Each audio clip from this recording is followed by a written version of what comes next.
Alam mo ba? Mga ka-RNG, madalas bang magkaroon ng mold sa loob ng inyong bahay tuwing tag-ulan? Actually, hindi na bago yan sa karamihan. Kaya sa araw na ito, yan naman ang aking ipapaliwanag. Ang molds o amag sa Tagalog ay mga fungus na lumalago sa mga lugar na mamasa-masa at mataas ang humidity. Isa ito sa problema ng marami dahil kapag maulan, mas mataas ang halumigmig sa hangin. Halimbawa na lang, kapag may moisture sa pader, kisame o ibang bahagi ng bahay, mas nagkakaroon tuloy ngayon ng pagkakataon ng molds na tumubo. Kaya naman para maiwasan ito, panatilihing tuyo at maaliwalas ang loob ng bahay. Buksan ang mga bintana kung ligtas at kung maaari o gumamit ng electric fan para makatulong sa pagbawas ng moisture. Kung ikaw naman ay nasa malamig na lugar gaya ng Baguio at hindi praktikal na laging nakabukas ang bintana, pwedeng gamitin ang dehumidifier para makabawas ng moisture sa hangin.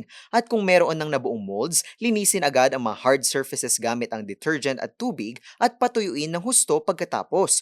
Ngunit magsanay pa rin ang pag-iingat, gaya ng pagsuot ng gloves at proteksyon sa ilong at mata habang naglilinis. Kaya kung ayaw mo maging permanent resident ang mold sa bahay, alisin ang moisture, panatilihing tuyo ang paligid, at linisin agad ang mga apektadong bahagi. Yan lang muna sa ngayon mga ka-RNG. Kung may trivia pa kayong nais malaman, i-comment na yan at ito ay aming aalamin.